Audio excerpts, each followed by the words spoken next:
శ్రోతలకు నమస్కారం. మన ఛానల్కు స్వాగతం. సహస్ర శిరచ్ఛేద అపూర్వ చింతామణి నవల రచన శ్రీ ఇచ్చాపురపు రామచంద్రం గారు.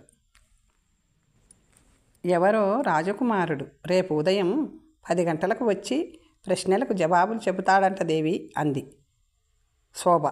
ఇలాంటి వారు ఇంతకుముందు 1000 మంది అయ్యారు. ఎన్నడూ లేని సంతోషం ఇవాళెందుకు? ఈతను అందరిలా లేడు దేవి. రేపు 10 గంటలకు అన్నీ తేలిపోతాయి. కానీ నీకు పుణ్యం ఉంటుంది. నన్నిక గురువుగారి దగ్గరకు పంపించకు, నీతోనే ఉండనియ్యి. అలాగే కానీ ఇంతకుముందే అంతలా ఏడ్చిందానివి ఇంతలోనే ఆ విషయం అడక్కు. అవసరం వచ్చినప్పుడు నేనే చెబుతాను అన్నది శోభ. చింతామణి మరో రాజకుమారుడి శిరస్సు తన కత్తికి బలవుతుందా అని విచారిస్తుంటే శోభ ఏం చేస్తుంది అని అడిగారు గురువు. ఆమెకు స్వస్థతగా లేదు. తమకు అవసరం కలిగితే నన్ను పిలవండి అందామె. నా గురించి ఏమైనా చెప్పిందా అన్నాడు గురువు. లేదే, ఎందుకలా అడుగుతున్నారు అన్నది. ఏమీ లేదులే, నగరంలోని యుద్ధ సమాచారం తమకు తెలిసిందా స్వామి అన్నది. లేదే, ఎప్పుడు అన్నాడు.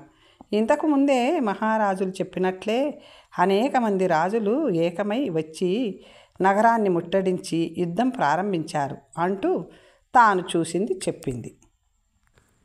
యుద్ధం ఆగిపోయింది కదా అన్నాడు. భగవంతుడి దయవల్ల అన్నది.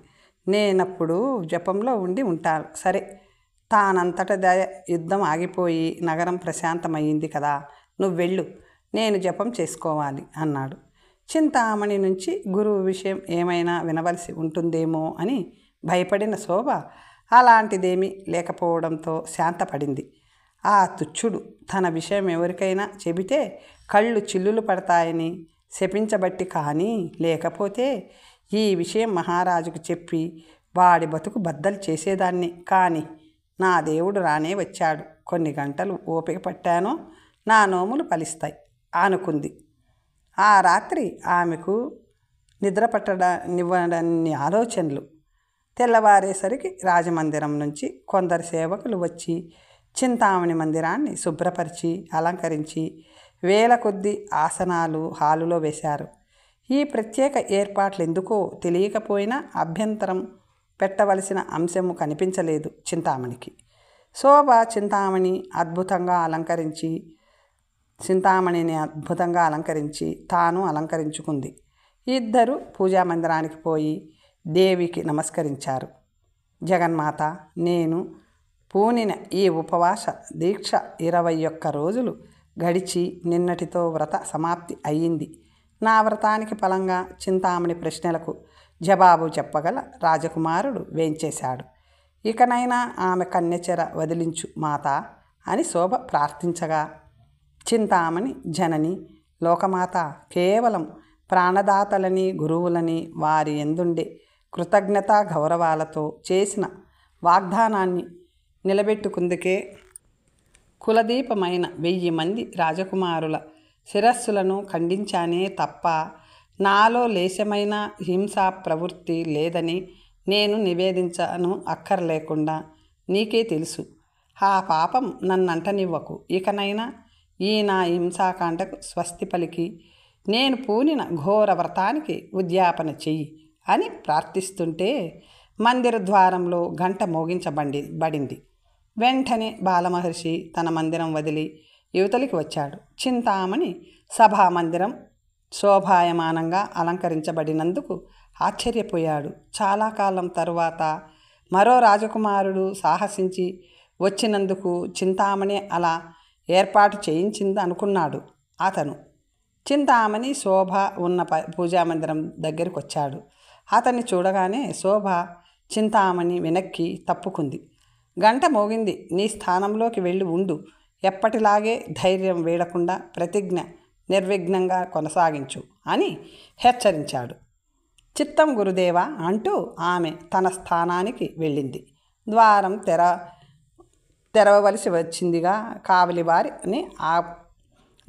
తెరవవలసిందిగా కావలివారిని ఆజ్ఞాపించింది. ముందుగా విజయకుమారుడు, అతని వెనుక 1000 మంది పైగా మహారాజులు, తర్వాత కొండిన నగర ప్రముఖులైన స్త్రీ పురుషులు వారి వెనక పాలకవర్గం, సైనిక దళాలు. ఆ జన బాహుళ్యాన్ని చూడగానే శోభ కన్ను చెదిరిపోయింది. విజయుడి కళ్ళు, ఆమె కళ్ళు క్షణకాలం కలుసుకుని ఏమో మాట్లాడుకున్నాయి. ఎన్నడూ లేనిది రాణి మంజులాదేవి కూడా మహారాజుతో వచ్చింది. ఏం జనం! భూమండలంలోని రాజులందరూ అక్కడికే వచ్చారా అన్నట్లుంది. తన కుమారుడి భవిష్యత్తు ఏం కానుందో అని ఛత్రపాలుడు ఆదుర్దగా ఉన్నాడు.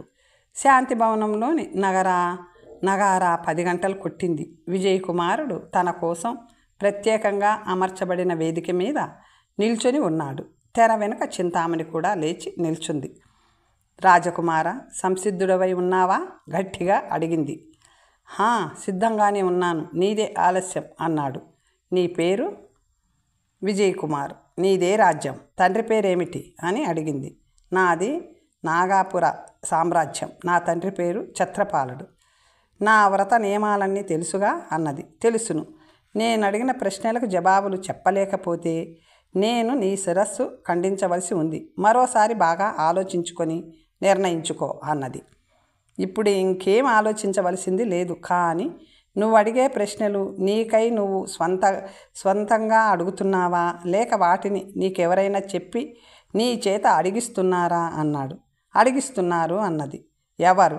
నా గురువు బాలమహర్షి, నా ప్రాణదాత, విద్య నేర్పినవారు అన్నది. మంచిది. వారిప్పుడు ఎక్కడున్నారు అన్నాడు. ఇక్కడేనే అన్నది. నువ్వు అడగబోయే ప్రశ్నలకు జవాబులు నీకు తెలుసునా? తెలియదు అన్నది. మరి నా జవాబులు సరి అయినవో కావో ఎవరు నిర్ణయిస్తారు? మా గురువుగారే నిర్ణయిస్తారు అన్నది. వారి నిర్ణయం మాకందరికీ ఎలా తెలుస్తుంది అన్నాడు. ఏం చెప్పాలో తెలియలేదు చింతామణికి. విజయకుమారుడు, రాజకుమారి, ఇది నా చావు బతుకులకి సంబంధించిన విషయం కనుక ఇక్కడ జరిగేది నాకు తృప్తిగా, ఇక్కడి మహారాజులందరికీ ధర్మసమ్మతంగా ఉండాలి అన్నాడు. అయితే నువ్వు కోరేదేమిటి అన్నది. మీ గురువులు యువతలకొచ్చి ఈ మహారాజులందరి సమక్షంలోనూ కూర్చోవచ్చు. నువ్వు అడిగే ప్రశ్నలకు నేనిచ్చే జవాబులు సరి అయినవో కాదో అతను ముఖాముఖి మాతో చెప్పవచ్చును. ఇందుకు మీ గురువులు అభ్యంతరపడితే దీనిలో ఏదో కుతంత్రం ఉందని అభిప్రాయపడవలసి ఉంటుంది. నీ ప్రశ్నలకు జవాబులు చెప్పవలసిన అవసరం లేకుండానే నువ్వు, నీ గురువులు నాకు ఓడినట్లుగాను నేను గెలిచినట్లుగాను ఎంచబడుతుంది తీక్షణంగా అన్నాడు. రెండవ తెర వెనకున్న బాలమహర్షి చింతామణితో, పరిస్థితి విషమించింది. నేను బయటపడక తప్పదు. ఆ రాజకుమారుడు కోరినట్లు చేయబడుతుందని చెప్పు అన్నాడు మెల్లగా. రాజకుమార, నువ్వు కోరినట్లు చేయడానికి మా గురువులు అంగీకరించారు. వారిప్పుడే వచ్చి అందరితోనూ బహిరంగంగా కూర్చోగలరు అంది చింతామణి అందరికీ వినిపించేలా. బాలమహర్షి యువతలకొచ్చి అందరి సమక్షంలోనూ కూర్చున్నాడు. అప్పటికే చాటుకు పంపివేయబడిన నర్షి, మహా మొదలైన నగరాల రాజులు బాలమహర్షిని చూడగానే ఆవేశం ఆపుకోలేకపోయినా విజయకుమారుడి కార్యక్రమానికి భంగం కలగకూడదని తమ ఉద్రేకాలని నిగ్రహించుకున్నారు. రాజకుమార, నా మొదటి ప్రశ్న అడుగుతున్నాను. సావధానంగా విని సరైన సమాధానం చెప్పు అన్నది. మొదటి ప్రశ్న. ప్రతిజ్ఞ నెరవేరితే కానీ పెళ్లి చేసుకోనని భీష్మించుకున్న ఆ రాజకుమారుడెవరు? అతని ప్రతిజ్ఞ ఏమిటి? అతను ఇంకా జీవించి ఉన్నాడా? అడిగింది చింతామణి. సుందరి, విను. ఆ ప్రతిజ్ఞ పూనినవాడు నర్షీ నగరాధిపతి విక్రమదేవుడు. ఆ రాజ్యంలో అతనిని మోసం చేసి ప్రాణాలు దక్కించుకొని పరారైపోయిన ఒక దొంగ బైరాగి శిరస్సు ఖండిస్తే కానీ తాను వివాహమాడకూడదని అతని ప్రతిజ్ఞ. ఆ మహారాజు ఇంకా బతికే ఉన్నాడు. తన ప్రతిజ్ఞ నెరవేర్చుకు తీరుతాడు అన్నాడు. ఆ జవాబు వినడంతోటే బాలమహర్షి ముఖం వెలవెలబోయింది. రెండవ ప్రశ్న. విజయకుమార, పురుషుడై ఉండి స్త్రీ రూపంతో మహర్షిని మోసం చేసి అతని దగ్గరుండే మంత్రశూలాన్ని అపహరించి అతనిని కొట్టి తరిమివేసిన ఆ యువకుడెవడు? అతను ఇంకా బతికున్నాడా, చనిపోయాడా? చింతామణి రెండవ ప్రశ్న అడిగినది. రాజకుమారి, పురుషుడై ఉండి స్త్రీ రూపంతో మహర్షి మంత్రశూలాన్ని అపహరించి అతన్ని కొట్టి తరిమేసిన ఆ ధీరుడు మహానగరాధీశ్వరుడు అయిన చంద్రసేన మహారాజు. అతను జీవించి సుఖంగా ఉన్నాడు. బాలమహర్షి తిరిగి అతని రాజ్యంలో అడుగు పెట్టడం కల్లా. విజయకుమార, నా 3వ ప్రశ్న విను అన్నది చింతామణి. తపోధన మహారాజు ద్వితీయ పత్ని అయిన రూపసుందరి గతి ఏమైంది? తపోధన మహారాజు ఇంకా బతికున్నాడా అన్నది. ఓ గురుభక్తురాల చింతామణి, ఆ ఇల్లాలు రూపసుందరి కారాగృహంలో ఉప్పులేని గంజి తాగుతూ కఠిన శిక్ష అనుభవిస్తూ ఉంది. ఆమె భర్త తపోధన మహారాజు సింహనగర పరిపాలన చేస్తూ లక్షణంగా బతికున్నాడు. మీ గురువుగారికి ఆమెపై ఆశ వదులుకోవచ్చు. ఓ ప్రతిభాశాలి, నా 4వ ప్రశ్న విను అన్నది చింతామణి. ప్రేమించిన వాని ఎందుండే అనురాగం వల్ల అడవుల్లో తిరుగుతూ స్త్రీ అయి ఉండి పురుషవేషం ధరించి మహర్షిచే కామించబడిన ఆ ఇరువురి కాంతలని అపహరించి మహర్షిని ఖండించబూనిన ఆ ధీరురాలెవరు? ఇప్పుడు ఆమె జీవించి ఉందా, మృతి చెందిందా అన్నది. చింతామణి, ఆ ధీరురాలు వాలనగర ప్రభ్వీరాణి ప్రమీళాదేవి తన ప్రాణసకులైన వకుళ సరళలను మహర్షి అపహరించినందువల్ల రాణి పురుషవేషంలో ఉండి తన కాంతలను రక్షించుకొని వంచితుడైన మహర్షి శిరస్సు ఖండించబూనింది. ఇప్పుడు ఆ వీరవనిత బతికే ఉంది. వకుళా సరళలు బాలమహర్షి పేరుతో ఉన్న దొంగ బైరాగి శిరస్సును ఖండించడానికి సిద్ధంగా ఉన్నారు అన్నాడు. వీరశిఖామణి, ఇది నా 5వ ప్రశ్న అన్నది చింతామణి. శ్రీరామ పట్టాభిషేకంలో శివతాండవం చేసిన భక్తురాలిని మహర్షి కామించిన కారణం వల్ల ఆ ఇరువురిని కారాగృహంలో బంధించి వ్యభిచార నిర్మూలనకి పాటుపడే దత్తాత్రేయ మహారాజు ఇంకా బతికే ఉన్నాడా? ఆ భక్తురాలు ఎలా ఉన్నది అన్నది. భామామణి, మోసగాడైన మహర్షి కారాగృహం నుంచి తప్పించుకు పారిపోయి కుండిన నగరంలో చింతామణి దగ్గర చేరినా అతని వల్ల గర్భం ధరించిన ఆ భక్తురాలు త్రిపురాంబ ఒక స్త్రీ శిశువుని ప్రసవించి ఆ శిశువుని సైతం పోగొట్టుకొని యాభానగర కారాగృహంలో జీవితకాల శిక్ష అనుభవిస్తూనే ఉంది. ఆ విధంగా వ్యభిచార నిర్మూలనకి పాటుపడ్డ దత్తాత్రేయ మహారాజు కాలధర్మం పొందినా అతని కొడుకు అశ్వనీ కుమారు ఆ దొంగ బైరాగి శిరస్సును నరకడానికి కత్తి ఎత్తి సిద్ధంగా ఉన్నాడు అన్నాడు. కనుక బాలమహర్షి గారు, మీరడిగించిన ప్రశ్నలకు నా జవాబులు సరైనవో కాదో సెలవియ్యండి అన్నాడు చేరువలోనున్న మహర్షిని చూస్తూ. అన్నీ సరిగ్గా చెప్పావు అన్నాడు మహర్షి వణికిపోతూ. అలా అంటూనే అక్కడి నుంచి పారిపోవాలని ప్రయత్నిస్తుండగా నరసింహనగరం మొదలైన 5 నగరాల ప్రభువులు ముందుకు ఉరికి తమ కత్తులని వాడి పంచప్రాణాలకు గురిపెట్టి నిలుచుండగా, ఓరి వంచకుడా, ఇంకా తప్పించుకోవాలని నీ దుండగాలకి ఇది ఆఖరి దినం. నా కరవాలం నీ కంట రక్తానికై ఎదురు చూస్తుంది అని గర్జించాడు మహానగర ప్రభువు చంద్రసేనుడు. చంద్రసేన, కొంచెం ఆగు. ఈ దుర్మార్గుడు నా కరవాలానికి అర్హుడైన వాడు. నా ప్రతిజ్ఞ నెరవేర్చుకుందుకు వీడి శిరస్సు నరకాలి అని నరసింహనగరాధిపతి విక్రమదేవుడు ప్రార్థించాడు. అంతలో తెరలు తొలగించుకొని వచ్చిన శోభ, చింతామణి 5 కత్తుల మధ్య జీవోత్సవంలా నిల్చున్న తమ గురువుని చూసి ఆశ్చర్యపోతున్నారు. శోభ విజయకుమారుడి ప్రతాపాన్ని మనసులో ఎంతో అభినందించుకుంటుంది. ఏ రాజకుమారుడు చెప్పలేని ప్రశ్నలకు బదులు చెప్పడమే కాక బాలమహర్షి బతుకుని భండారాన్ని బయటపెట్టిన విజయకుమారుణ్ణి ప్రశంసిస్తున్నారు. అప్పుడు విజయకుమారుడు అందరూ వినేటట్లు, రాజమర్తాండులారా, సర్వజనులారా, ఈ దొంగ బైరాగి జీవిత రహస్యాలు వాడడిగించే ప్రశ్నలలోనే ఉన్నాయి కనుక నేను వివరించనక్కర్లేదు. వీడొకప్పుడు ఏవో కొన్ని క్షుద్ర మంత్ర శక్తులని సంపాదించి వాటిని తన కామతృష్ణని తీర్చుకోవడానికి ఉపయోగిస్తూ నానా దేశాలు సంచారం చేశాడు. అక్కడున్న సౌందర్యవతులను మోసగించి భంగపరచడం వీడి పని. మహానగరంలో చంద్రసేన మహారాజు వల్ల తన శూలం పోగొట్టుకున్నాడు. అప్పటి నుంచి వీడి సర్వశక్తులు సన్నగిల్లాయి. అయినా వీడి కామతృష్ణ తగ్గలేదు. అందువల్ల మాయోపాయాలు యుక్తులు పన్ని తన పనులు నెరవేర్చుకున్నాడు.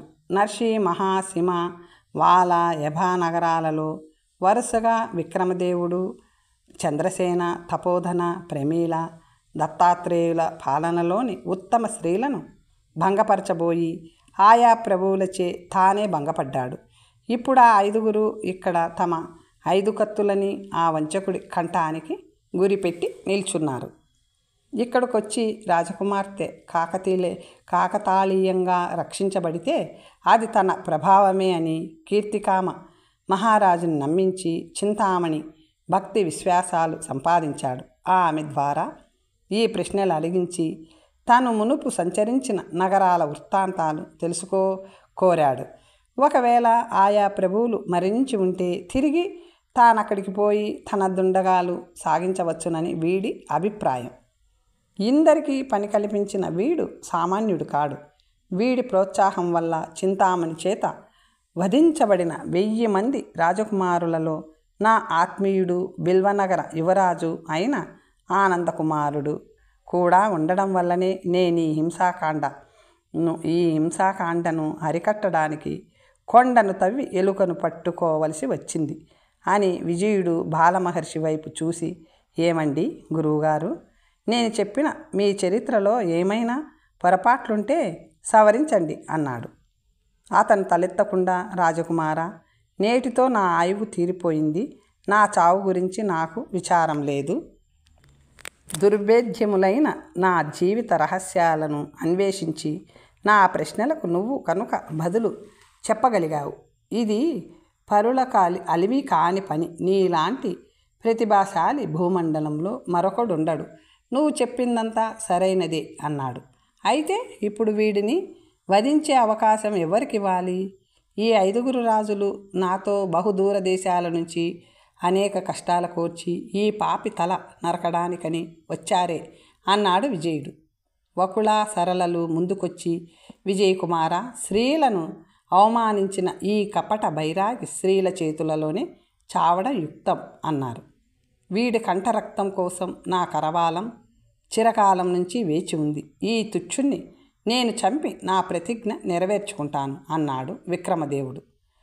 వీడు అందరికీ చేసిన వంచన కంటే నాకు చేసిన వంచన ఎక్కువ. తపోసంపన్నుడిలా మహిమాన్వతుడిలా నన్ను నమ్మించి నా చేత ఈ ఘోర హింస వ్రతం పూనించి 1000 మంది రాజకుమారులను నా చేతులతో వధింపచేశాడు కనుక వీడిని నా కత్తితో నరకడమే న్యాయం అని చింతామణి ముందుకొచ్చింది. రాజకుమారి, ఈ తుచ్చుడి చేత అంత తేలికగా వంచబడడానికి నీ విద్యా వివేకాలు ఏమయ్యాయి? పృథ్వీలో నిన్ను మించిన వారు లేరనిపించుకోవాలన్న దురాశతో కదా ఇటువంటి ఘోర హింసావ్రతం చేపట్టావు. జరిగిన దానిలో నీ బాధ్యత కూడా ఉంది అన్నాడు విజయకుమారుడు. ప్రాణదాత గురువుగారు నాకు అహితమెందుకు అనుకున్నాను అమాయకంగా. అంతేకాని ఇలా జరుగుతుందని నాకు తెలియదు. గురువులని గుడ్డిగా నమ్మి వారి పట్ల విశ్వాసం ప్రకటించడమే నేను చేసిన తప్పు అని మనసులో అనుకుంటూ పక్కకి తప్పుకుంది చింతామణి. మిత్రులారా, నా నగరం చేరి నా కుమార్తె చేత ఇలాంటి అపూర్వ శపథం చేయించి నన్ను నా పరివారాన్ని మోసం చేసినందుకు వీడి తల బద్దలు చేసే అవకాశం నాకివ్వరాదా అని కోరాడు కీర్తికాముడు.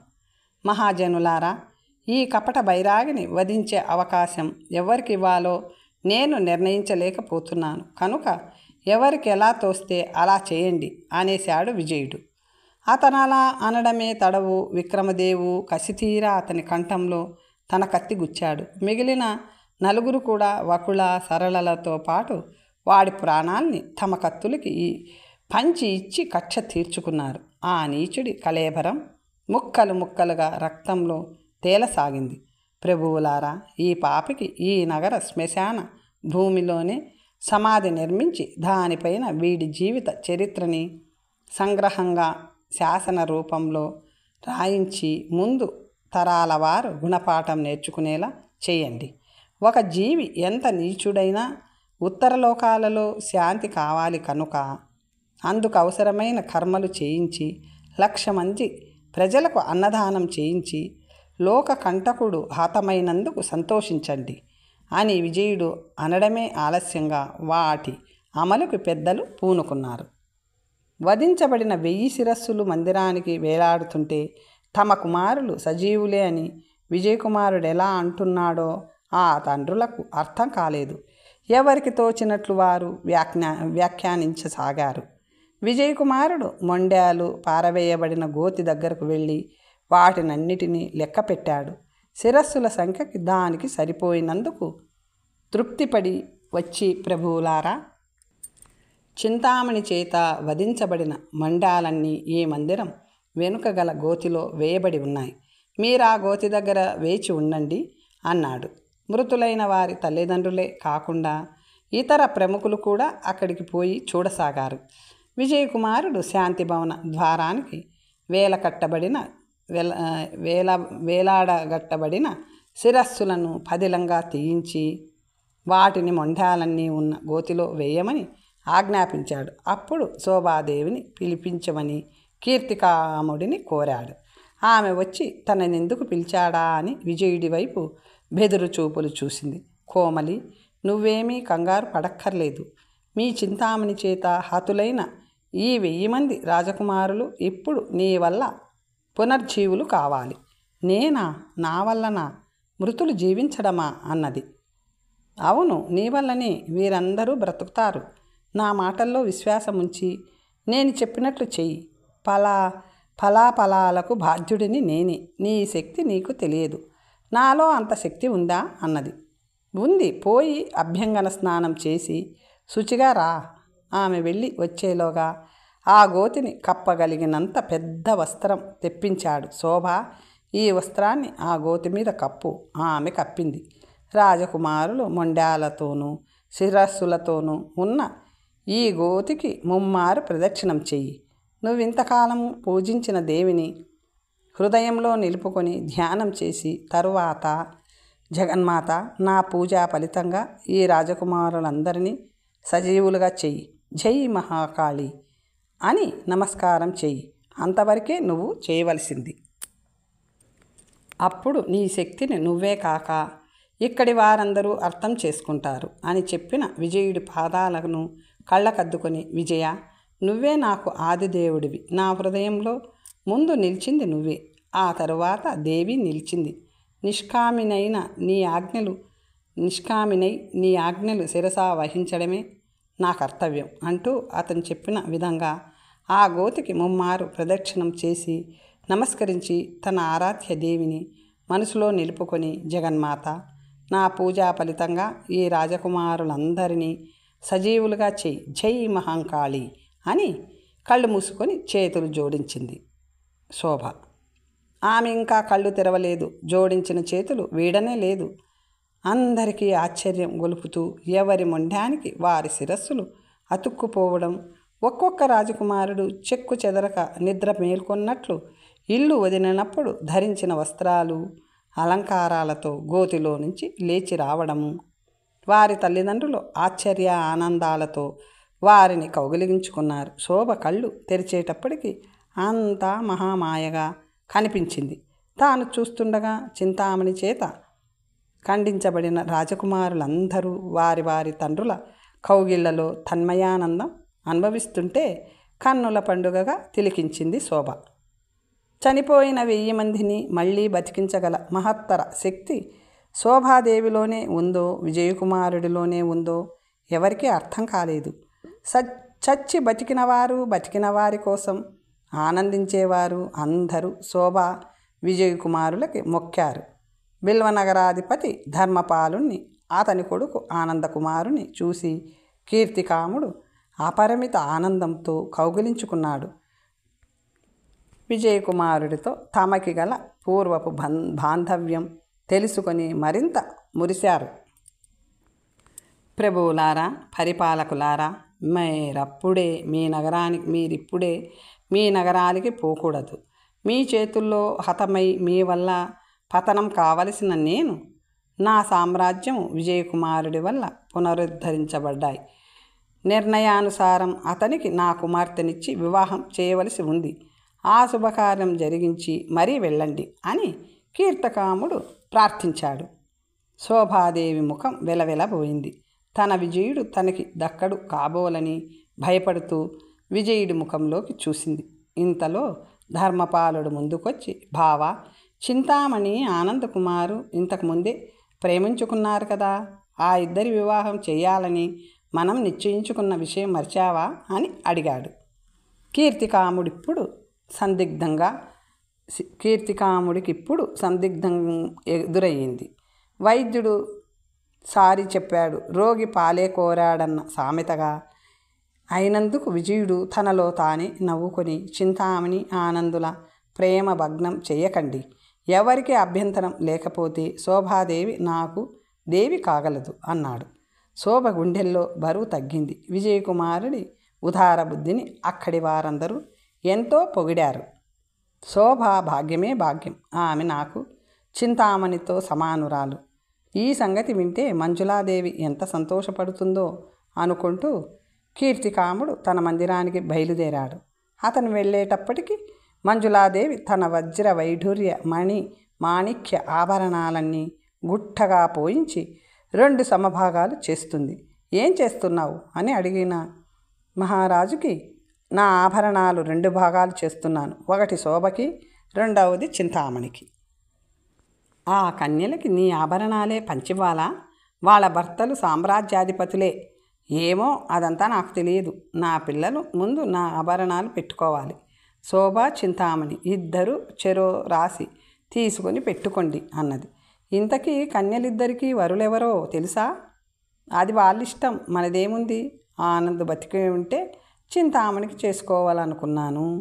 నీ తెలివి మరీ బాగుంది. ఇదిగో నీ అన్న కొడుకు ఆనందకుమారు ఇక్కడే ఉన్నాడు, చూసుకోలేదా అని కీర్తికాముడు అతనిని ముందుకు తోశాడు. ఏమిటి, ఆనందకుమార్ ఎలా వచ్చాడు? చింతామణిచే వధించబడ్డాడుగా. ఆనందు, నువ్వేనా?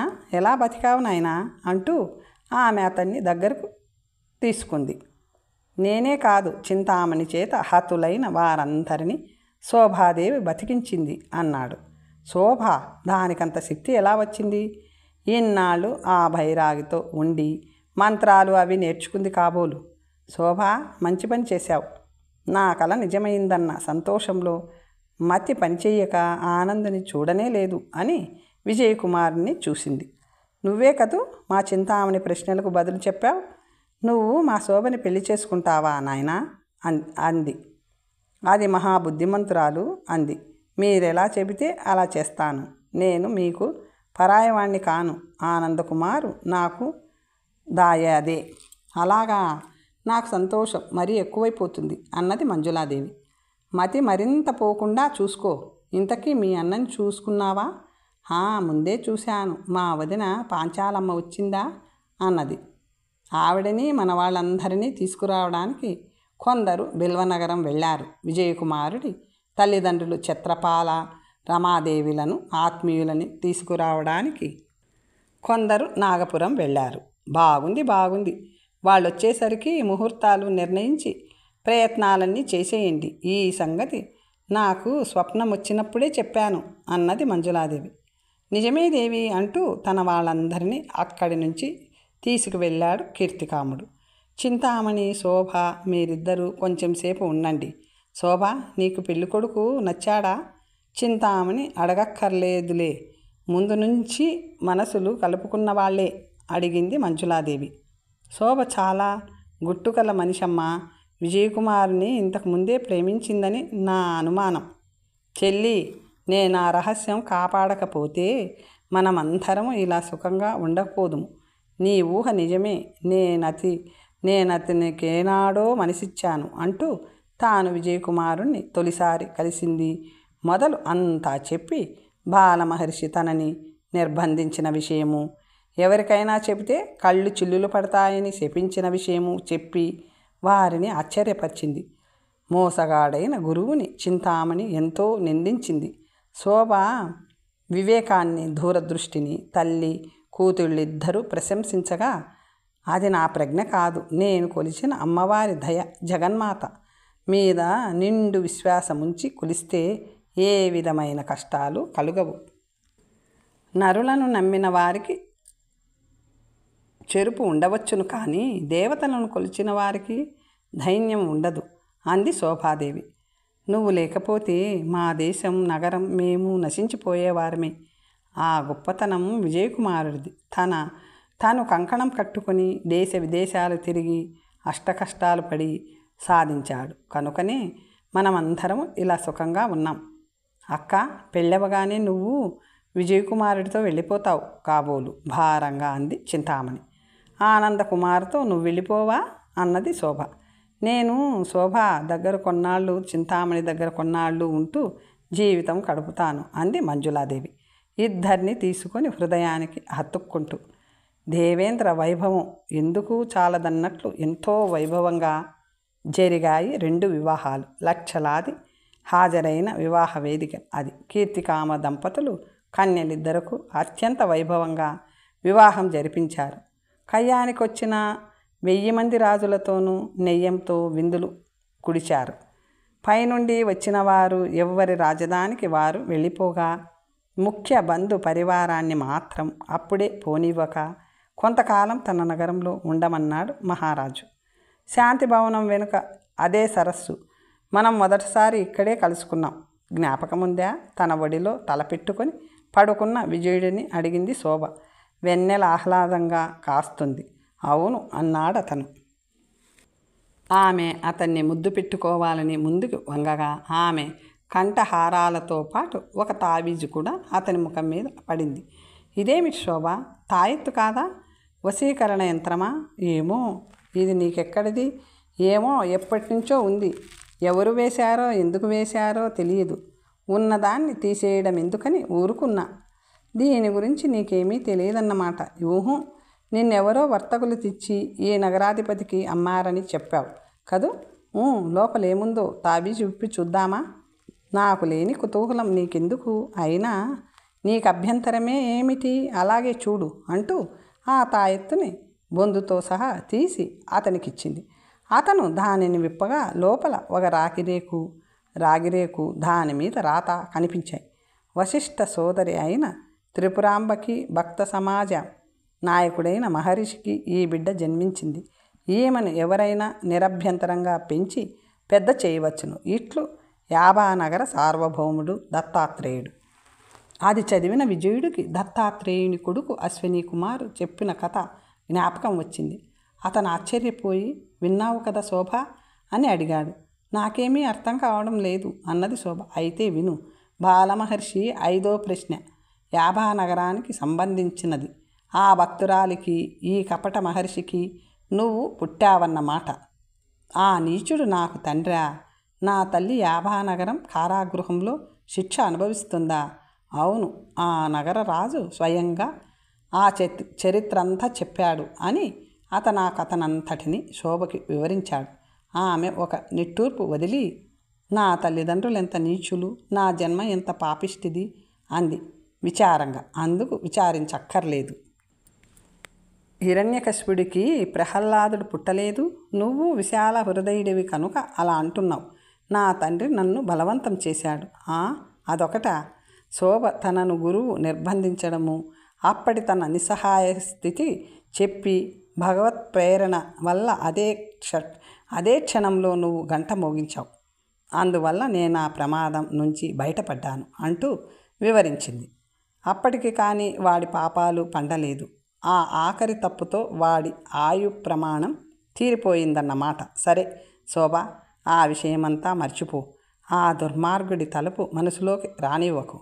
ఇక మందిరానికి పోదామా? వద్దు విజయ, ఇక్కడెంతో ప్రశాంతంగా ఉంది, కొంతసేపు ఉందాము అన్నది శోభ.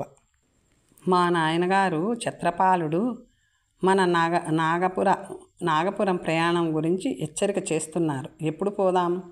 మనము అప్పుడే వెళ్ళడానికి కీర్తికామ మహారాజులు అంగీకరించడం లేదు. ఆ దంపతులిద్దరూ ఇంతకాలము నన్నెంతో దయగా స్వంత బిడ్డలా చూశారు. వారి రుణం నేను తీర్చుకోలేను. చింతామణి నేను ఒకసారే వెళ్ళిపోతే వారెంతో బెబ్బేలు పడతారు. వారి కోరిక ప్రకారం కొంతకాలం ఇక్కడే ఉందాం అన్నది శోభ. అలాగే, అంతగా నాయనగారు తొందర చేస్తే వారితో నేను వెళ్తాను, నువ్విక్కడ కొంతకాలం ఉండి వద్దువు గాని అన్నాడు విజయుడు. నువ్వు లేకుండానా ఎంతకాలానికి కలుసుకున్నాం? నువ్వు భర్తవి కావాలని ఎన్ని పూజలు ఉపవాసాలు చేశాను.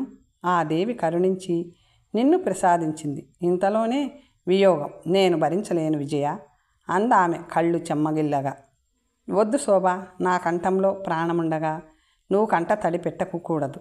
ఇంతగా అవసరమైతే రాజదంపతులనే మనతో నాగపురం తీసుకెళ్దాం అని ఆమె దిగులుని పోగొట్టాడు విజయుడు. మృతులైన 1000 మంది రాజకుమారులు తిరిగి బతకడం, అందులోనూ నా వల్ల అలా జీవించడం, అదంతా ఎలా సాధ్యమైంది విజయ? 5వ ప్రశ్నకి జవాబు తెలుసుకుందుకు నేను యాభానగరం వెళ్ళాను. ఆ నగర సరిహద్దులోని కాళికాలయంలోకి వెళ్ళి చింతామణిచే హతులైన 1000 మంది రాజకుమారులు గతి ఏమిటి? రాజవంశాలు అలా నశించిపోవలసిందేనా అని దేవి ముందు సత్యాగ్రహం చేశాను అంటూ అక్కడ జరిగింది చెప్పాడు విజయుడు. దేవికి తన మీదున్న కరుణకి చాలా సంతోషించింది శోభ. అంతలో నీళ్లలో ఏదో చప్పుడైంది. నీళ్లు మునుగుతూ తేలుతున్నాయి. మనుషులు మాత్రం కనిపించడం లేదు. ఏమై ఉంటుందా అని వీళ్ళు తర్కించుకుంటుంటే గెలుపు నాది కాదు నాది అంటూ 2 స్త్రీ పురుషులు నగ్నంగా నీళ్లలో నుంచి యువతలికి రాసాగారు. చింతామణి ఆనంద్ కెవ్వు నార్చింది శోభ. శోభ, మీరిక్కడున్నారా దొంగల్లా అంటూ సిగ్గుతో మళ్ళీ నీళ్ళల్లోకి వెళ్ళిపోయింది చింతామణి. కొంచెం తమాషా చేసి గట్టు మీదున్న వాళ్ళ గుడ్డలు నీటిలోని వారికిచ్చింది శోభ. వాళ్ళు నలుగురు ఆ సరస్సులో ఈత పందాలు వేసుకొని ఆడుకున్నారు. తరువాత వెన్నెల్లో తమ మందిరం వైపు వెళ్ళిపోయారు. చందమామ వాళ్ళని ఆశీర్వదించాడు. సహస్ర శిరచ్ఛేద అపూర్వ చింతామణి నవల సమాప్తం. స్వస్తి. శుభం.